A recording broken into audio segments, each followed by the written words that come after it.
감사합니다. 이 시간 하나님께 영광의 박수 함께 올려드리겠습니다. 오늘은 우리가 세워야 할 교회 8번째 시간입니다. 선교하는 교회인데 오늘은 그 선교에 대한 강론의 이야기를 하는 것은 아니고 선교의 방향성에 대한 전체적인 총론에 대한 이야기가 될 것 같습니다. 예수님께서 3년 동안 이제 공생애를 사역하시면서 예수님을 믿고 따랐던 사람들, 제자들을 세우시고 남기셨습니다. 그리고 이들이 그리스도인으로서 교회가 됐습니다. 예수님 곧 그리스도인, 예수님은 교회 곧 그리스도인이 해야 할 일이 무엇인지를 오늘 사도행전 1장 8절을 통해서 말씀해 주셨는데 그것은 주님의 증인이 되는 삶을 사는 겁니다. 증인이 된다는 것은 어떤 사건이나 혹은 일에 대해서 자신이 본 것을 증언하여 말하는 사람을 이야기합니다. 그러므로 예수님께서 승천하시기 전에 내 증인이 되리라고 말씀하신 것은 예수님에 대하여 혹은 예수님의 삶에 대하여 보고 들은 것을 또 예수님의 십자가의 죽음과 부활을 통해서 얻어진 그 죄 사함과 구원의 은혜가 무엇인지를 증언하는 삶을 사는 것이 내 증인이 되라고 하신 그 증인의 삶을 사는 거죠. 그러니까 그리스도인의 삶은 그리스도 예수의 증인이 되는 겁니다. 그리고 이것이 선교의 시작이고 또 선교의 핵심이라고도 할 수 있습니다. 그리고 정말 예수님을 만난 사람은 예수님을 증거합니다. 빌립이 예수님 만난 후에 나다나엘에게 예수님을 전할 때 이런 이야기를 합니다. 와서 보라. 뿐만 아니라 야곱의 우물에서 예수님을 만났던 한 사마리아 여인이 예수님을 만난 후에 동네로 들어가서 내가 만난 사람을 와서 보라고 이야기를 합니다. 그래서 요한복음 1장 46절에 보면 나다나엘이 이르되 나사렛에서 무슨 선한 것이 날 수 있느냐 빌립이 이르되 와서 보라 하니라.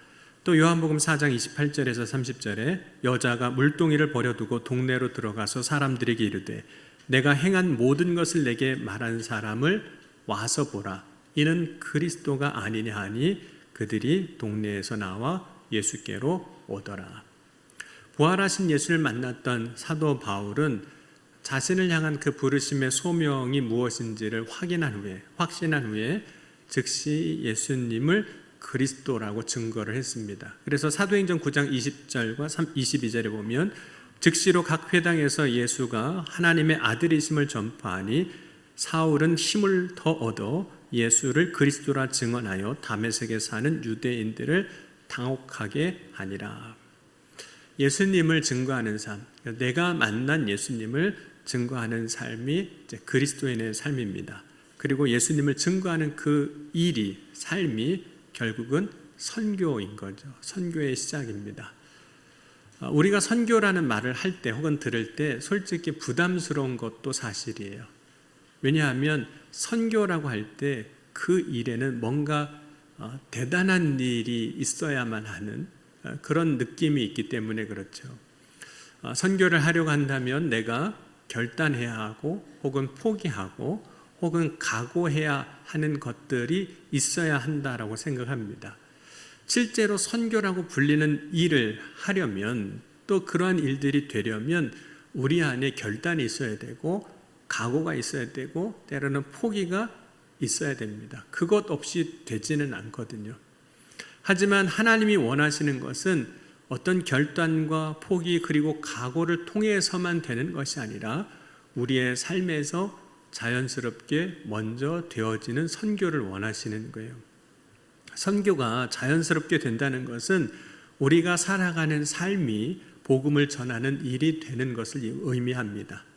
자연스럽다라는 이 말은 결코 자동적으로 된다는 의미는 아닙니다. 증인으로서 사는 삶에는 반드시 수고와 노력이 필요하기 때문입니다. 하지만 정말 우리가 믿음으로 살아갈 때 그 삶에는 복음을 전하는 능력을 가지게 됩니다. 그래서 내가 뭘 하려고 하지 않아도 그 삶 안에서 자연스럽게 복음이 전해지는 역사를, 은혜를 경험하게 되는 거죠. 그런 청량리교회에 부임한 후에 여러 가지로 낯선 것들이 있습니다. 이제 제가 날짜를 세보니까 이제 2달하고 며칠 지났거든요. 아마 여러분들도 아직 제가 낯설 겁니다. 그래서 교회에서 만나면 청량리교회 담임 목사인 건 알겠는데, 그렇죠? 밖에서 만나면 잘 모를 거예요. 그렇죠? 지나가다 만나면 우리 교회 목사님인가 아닌가 이런 생각이 혹 들 수도 있습니다. 근데 제가 청량리교회에 와서 가장 낯설게 느껴졌던 것 중에 하나가 분위기예요. 교회마다 갖고 있는 분위기가 있거든요. 그런데 지금은 그 분위기에 저도 좀 익숙해졌습니다. 아마 여러분들도 제가 갖고 있는 분위기에 조금 익숙해지셨으리라 생각이 들어요. 그런데 지금 그 분위기가 익숙해졌을 뿐만 아니라 교회의 분위기가 처음 제가 느꼈을 때와는 사뭇 달라졌구나 하는 것을 또 경험을 합니다. 억지로 분위기를 바꾸려고 하진 않았지만, 그러나 분위기가 바뀐다는 것은 어쩌면 다른 사람의 변화보다 저의 변화일 수도 있어요. 특별히 이 달라졌다는 것을 언제 제일 많이 느끼냐면 새벽 기도 때입니다. 새벽 기도 때 분위기가 달라졌구나, 이걸 제일 많이 느껴요. 여러분, 우리가 예수 그리스도를 믿는 믿음으로 살아갈 때 내가 서는 삶의 자리는 바뀝니다. 변화되는 걸 우리는 경험하게 돼요. 그런데 복음을 전하는 증인의 삶은 단순히 분위기만 바꾸는 삶이 아닙니다. 예수 그리스도를 믿는 믿음으로 살아갈 때 내가 서 있는 그 삶의 자리가 예수 그리스도를 믿는 그 믿음으로 인해서 놀라운 역사가 일어나는 것이 선교인 거예요.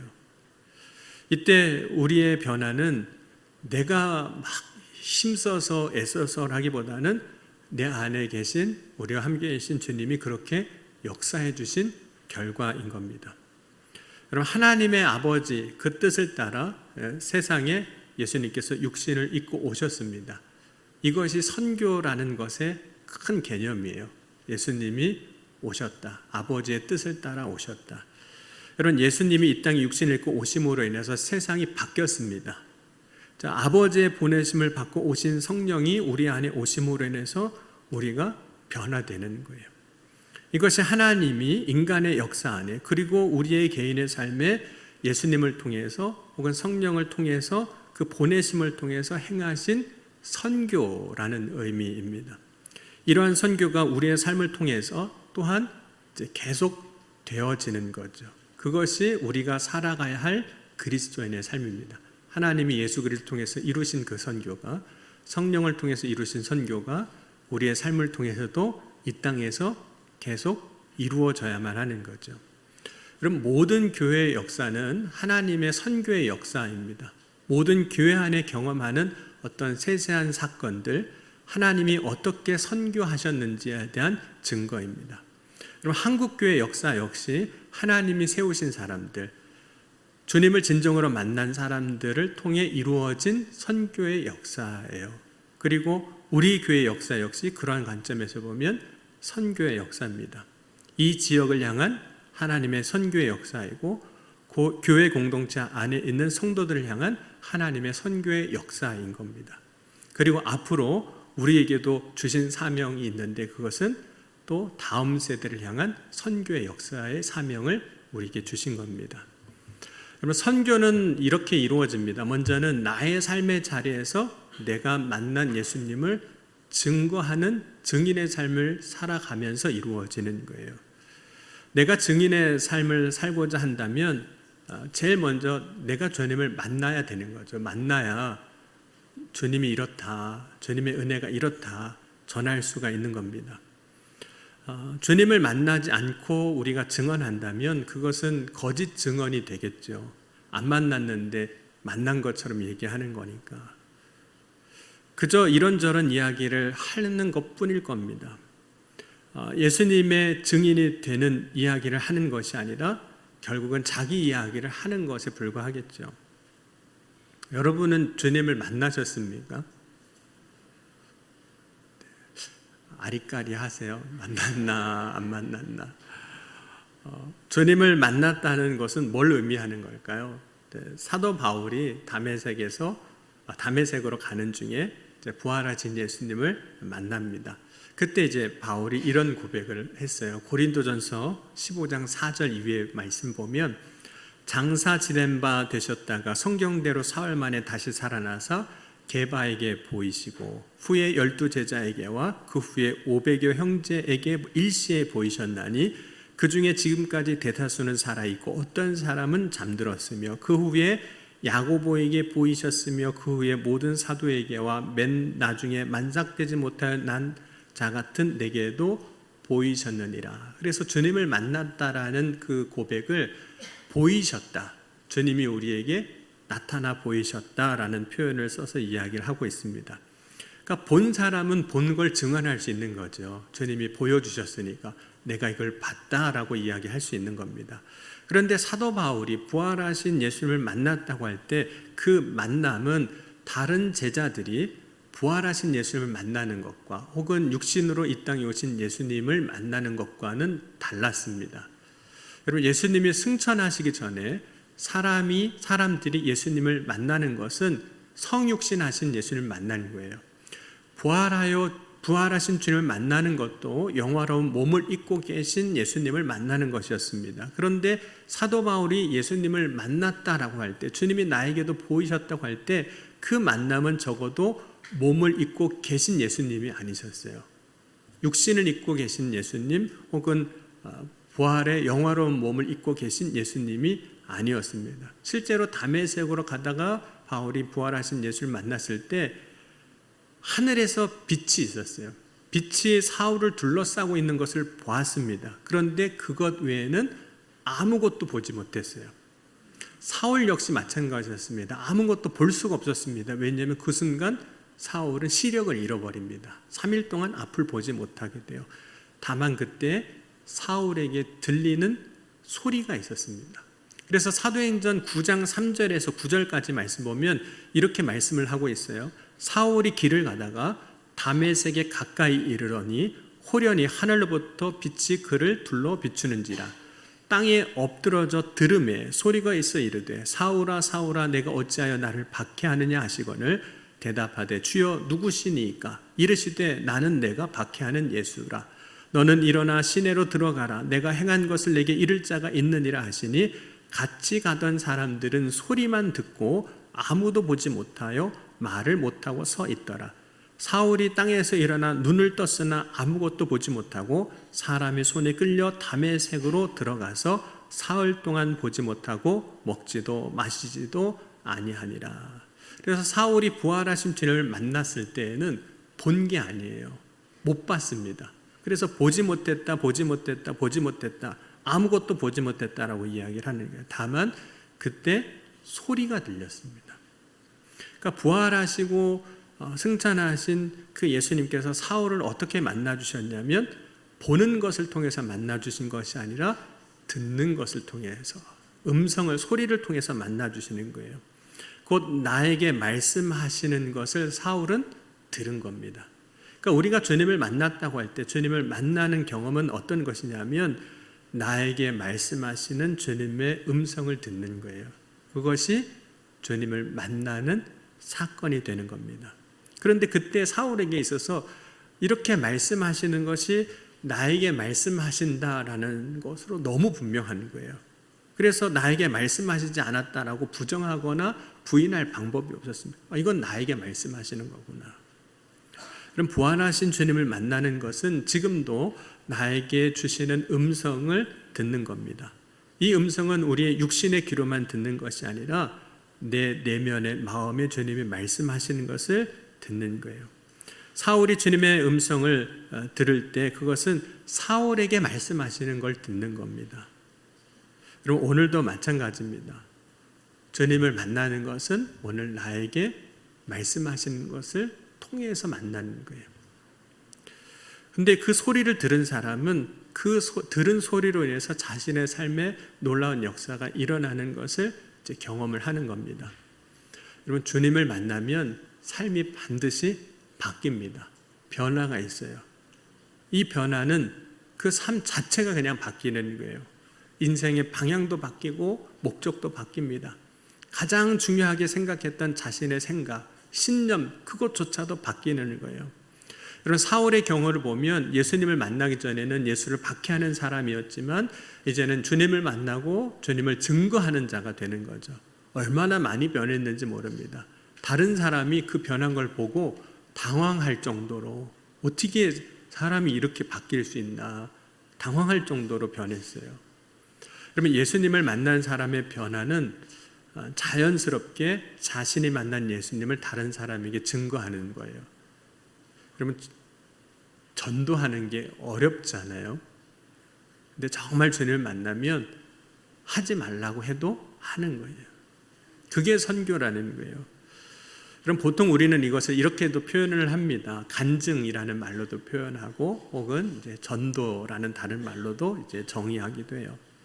근데 진정으로 주님을 만나면 말로 표현하지 않을 수가 없어요. 입이 근지러워서. 이걸 어떻게 말 안 하고 가만히 있을 수가 있어요. 막 말하지 말라고 그래도 말하게 됩니다. 왜냐하면 예수님을 만난 그 기쁨 너무 우리 안에 충만해요. 여러분 내 안에 충만한 것은 반드시 밖으로 이렇게 나오게 되어 있습니다. 여러분 오늘 이 시간 화가 충만한 사람은 어떨까요? 화가 밖으로 막 나와요. 말로도 나오든 표정으로 나오든 눈빛으로도 나오든 화가 나와요. 기쁨이 충만한 사람은 그냥 봐도 기쁘구나 이렇게 나오는 거죠. 여러분 내 안에 계신 주님을 만난 그 기쁨으로 밖으로 이렇게 나오는 거 그게 선교인 거예요. 그 주님을 고백하고 전하는 거 그게 선교인 거죠. 그럼 베드로와 요한이 이제 복음을 전할 때 유대인들이 특별히 그들을 불러서 더 이상 예수의 이름으로 아무것도 말하지도 말고 전하지도 말라고 엄히 경고합니다. 그때 베드로와 요한이 그 경고를 듣고 우리가 보고 들은 것을 말하지 않을 수 없다라고 이야기를 합니다. 베드로와 요한이 계속해서 복음을 전할 수 있는 이유는 사람들이 베드로와 요한에게 너 다시 한번 그렇게 복음을 전하면 너희 죽일 거야 라고 했는데 그 두려움보다 기쁨이 더 커서 그렇습니다. 두려움보다 기쁨이 더 큰 거예요. 여러분 우리가 우리의 삶의 자리에서 살아갈 때 경험하는 여러 가지 종류의 두려움들이 있습니다. 여러분들에게는 어떤 두려움이 있으세요? 어떤 사람은 변화 그 자체가 두렵기도 해요. 그래서 안 바꾸려고 하는 거잖아요. 바뀌면 큰일 날 것 같고 바뀌면 죽을 것 같고 어떤 사람은 자신의 모습이 그대로 드러나는 게 두렵기도 합니다. 그래서 어떻게든 숨기고 감추고 안 드러나게 하는 거예요. 어떤 사람은 없어지는 것, 소멸되는 것을 두려워하는 거예요. 죽음을 두려워하는 것도 그런 겁니다. 어떤 사람은 고난과 박해를 두려워하죠. 그런데 예수님을 만난 사람에게는 기쁨이 항상 두려움보다 더 큽니다. 우리가 경험하는 우리가 갖고 있는 그 두려움보다 기쁨이 더 커서 그 두려움을 이기고 기쁨으로 주님을 증거하는 삶을 살게 되는 거예요. 여러분 목회자가 된 후에 제가 제일 많이 하는 사역 중에 하나가 말씀을 전하는 사역이에요. 그런데 이 일에 두려움이 있을까요? 없을까요? 있습니다. 어떤 때는 사람들의 시선이 두려워요. 그래서 제가 처음 부임할 때 그랬잖아요. 째려보지는 마시라고. 어떤 때는 말씀을 준비하는 것이 두려울 때가 있어요. 왜냐하면 말씀이 잘 준비가 되면 너무 좋은데 금요일이 돼도 토요일 저녁이 돼도 말씀 준비가 안 끝날 때 내일 주일 어떻게 해야 되나 큰일 났다 시간은 다가오고 그런 걱정이 오는 거죠. 그럼에도 불구하고 말씀을 전할 수 있는 이유는 말씀을 전할 때 기쁨이 더 큽니다. 두려움이 있어요. 어려움이 없는 건 아니지만 그러나 기쁨이 더 커요. 특별히 제가 능숙한 언어로 말을 잘 전하는 사람이 아니거든요. 저는 초등학교 때 저 자신을 이렇게 불렀습니다. 목동이라고 혹은 양치기라고도 불렀어요. 왜 그러냐면 지금은 없어졌는데 제가 다닐 때만 해도 국민학교라고 불렀거든요. 근데 국민학교 때 통지표가 있잖아요. 통지표를 보면 저는 목동이에요. 수, 우, 미, 양, 가가 있는데 제 성적표에는 그렇게 양이 많아요. 초등학교 때. 그래서 저를 보면서 나는 목동이구나. 양을 치는 목동이구나.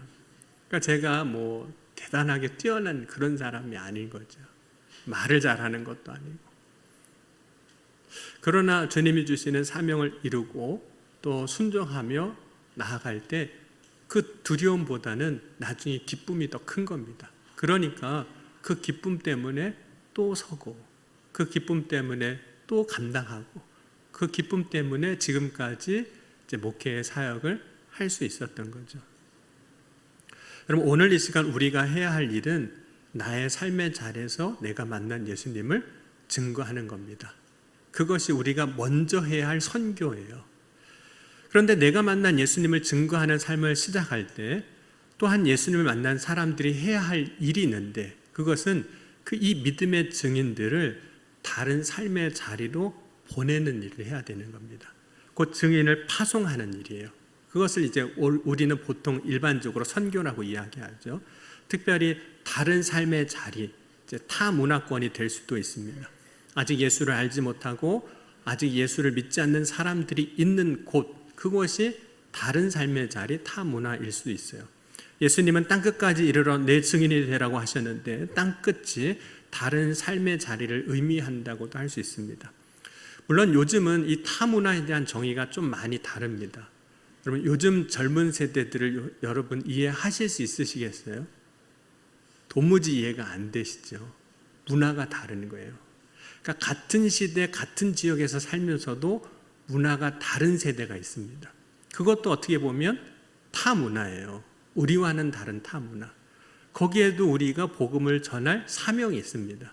그러니까 우리는 내 삶의 자리에서 복음을 전할 사명이 있고 그 믿음에 증인된 사람을 타 문화로 보낼 사명도 있는 거죠. 안디옥 교회가 바나바와 사울을 통해서 세워지게 됩니다. 사도행전에 보면 그때 놀라운 부흥이 일어나고 있었어요. 특별히 안디옥 교회에서 예수를 믿는 사람들이 그리스도인이라 불리기 시작을 했는데, 이때 주님께서 안디옥 교회에 주신 특별한 사명이 있었는데, 그 중에 하나가 뭐냐면 그 믿음에 증인된 사람들을 다른 곳으로 보내라고 하신 거였습니다. 그래서 사도행전 13장 1절에서 3절에 보면 안디옥 교회의 선지자들과 교사들이 있으니 곧 바나바와 니게르라 하는 시몬과 구레네 사람 루기오와 분봉왕 헤롯의 젖동생 마나인과 및 사울이라. 주를 섬겨 금식할 때에 성령이 이르시되 내가 불러 시키는 일을 위하여 바나바와 사울을 따로 세우라 하시니 이에 금식하며 기도하고 두 사람에게 안수하여 보내니라. 안디옥 교회에서 사실 중요한 역할을 하고 있던 사람이 바나바와 사울이었습니다. 그럼에도 불구하고 주님은 그들을, 바나바와 사울을 다른 곳으로 보내셨어요. 왜 그렇게 보내셨을까요? 그 이유는 그들이 증인이 되어 안디옥이 아닌 다른 곳에도 복음이 전하여지게 하기 위해서입니다. 증인의 삶을 사는 사람이 갈 때 그곳에 복음도 같이 가는 거예요. 증인의 삶을 사는 사람이 갈 때 그곳의 복음도 함께 전해지는 겁니다. 이때 안디옥 교회가 바나바와 사울을 이제 안수해서 파송해서 보냅니다. 이것이 안디옥 교회가 했던 선교이죠. 우리가 일반적으로 안디옥 교회가 했던 일을 이제 선교라고 이제 부르는데, 안디옥 교회가 이제 바울과 바나바를 파송한 다음에는 어떻게 했을까요? 안디옥 교회는 파송받았던 바울과 바나바가 다시 돌아올 수 있는 집이 되어 주었습니다. 그래서 바울이 3차에 걸쳐서 선교행을 떠납니다. 각 지역을 다니면서 복음을 전하지만 다시 안디옥으로 돌아옵니다. 물론 이제 3차 전도가 끝난 다음에 1차가 13장에서 14장이고 2차가 15장에서 18장, 3차 전도행이 18장에서부터 21장까지 사도행전 말씀인데, 물론 그 이후에 보면 예루살렘으로 와서 로마로 압송되는 과정들이 있습니다. 하지만 파송을 받은 바울과 동역자들은 계속해서 다시 안디옥으로 돌아옵니다.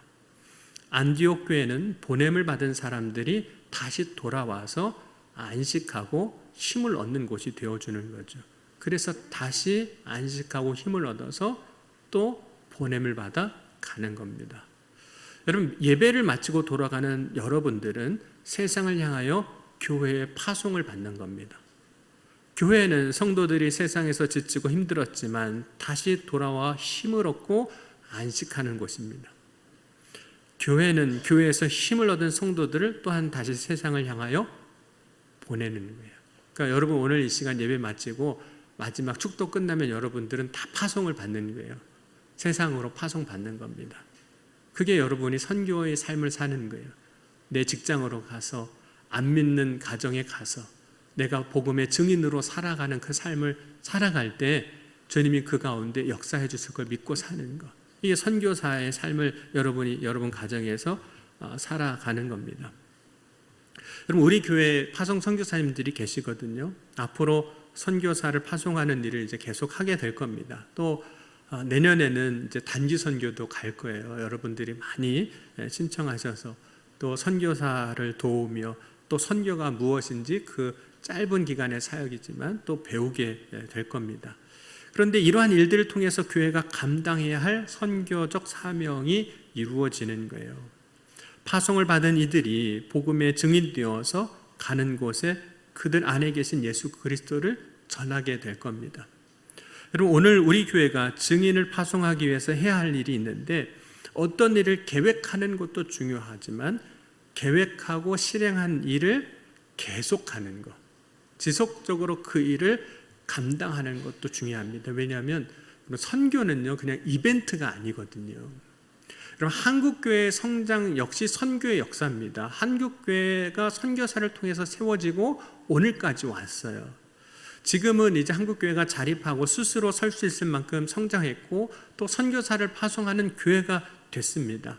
하지만 이러한 일을 할 수 있는 이유가 뭐냐면 아직도 우리에게 선교사를 파송했던 교회가 기도하고 있기 때문이기도 해요. 그러면 한국교회의 선교가 시작될 수 있는 사건이 하나 있었는데 그것은 볼티모어에 있는 러블리 레인 교회 때문에 그렇습니다.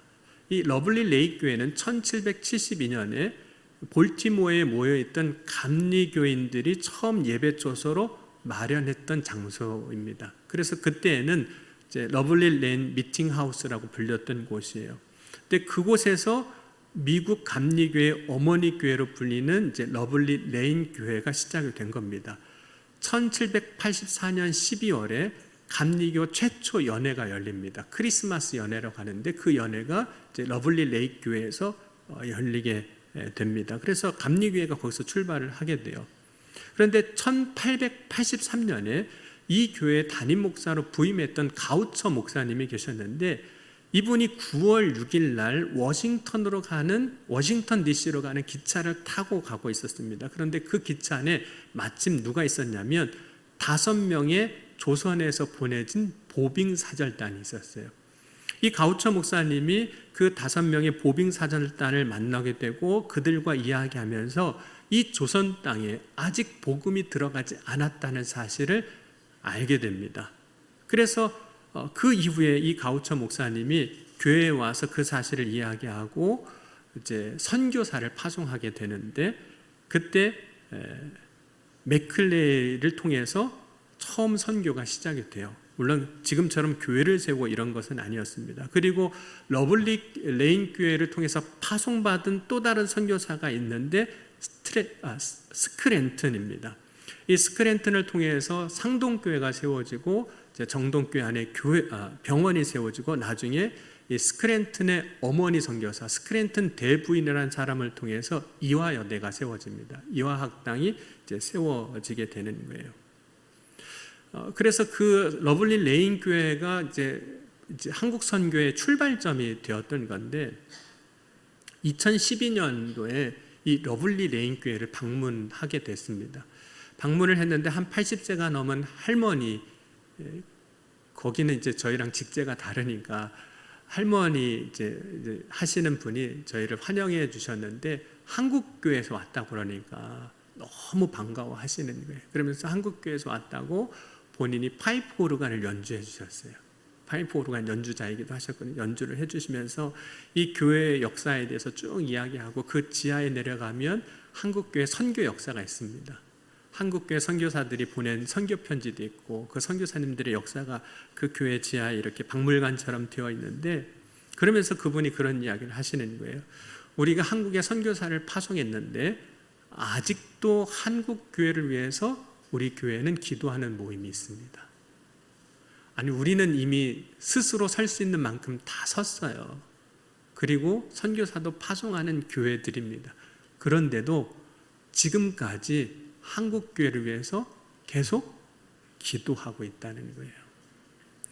여러분, 우리 교회는 복음의 증인을 파송하고 기도하며 후원하는 일들을 앞으로 지속하게 될 겁니다.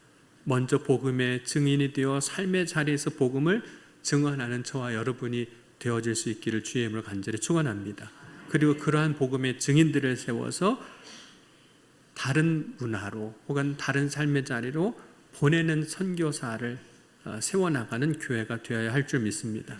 이것이 앞으로 우리 교회가 선교하는 교회로서 감당해야 할 사명이고 일입니다. 교회는 복음의 증인을 파송하는 곳이기 때문입니다.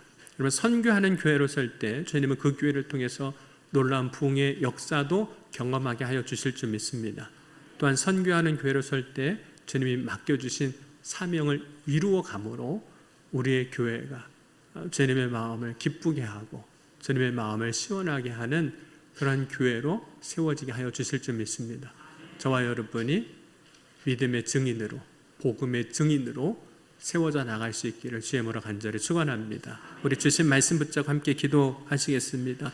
주님, 오늘 이 시간 우리 교회가 내가 선교하는 삶을 사는 복음의 증인으로 살아가는 또 보내는 그런 삶을 사는 교회로 세워지길 원합니다. 이 시간 함께 기도하시겠습니다. 지금도 살아계시고 역사하신 하나님, 오늘 이 아침에도 우리 교회를 세워주시고 우리 교회가 선교하는 교회로 설 수 있도록 인도하여 주시니 감사합니다.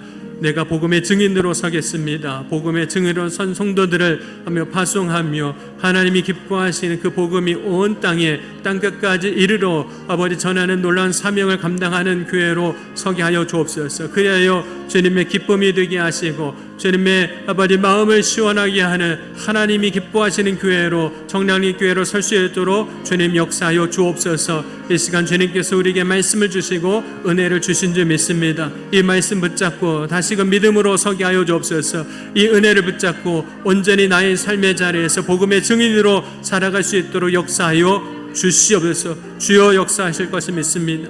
사랑의 주님, 오늘 내가 복음의 증인으로 먼저 서길 원합니다. 증인된 삶을 살아갈 때 그 삶의 선 자리에서 하나님의 놀라운 역사가 나타나고 증거되게 하여 주옵소서. 또 우리 교회가 복음의 증인들을 파송하는 교회가 되길 원합니다. 그 일을 통해서 하나님의 선교가 이루어지게 하시고 하나님의 일들이 이루어지는 역사를 보게 하여 주옵소서.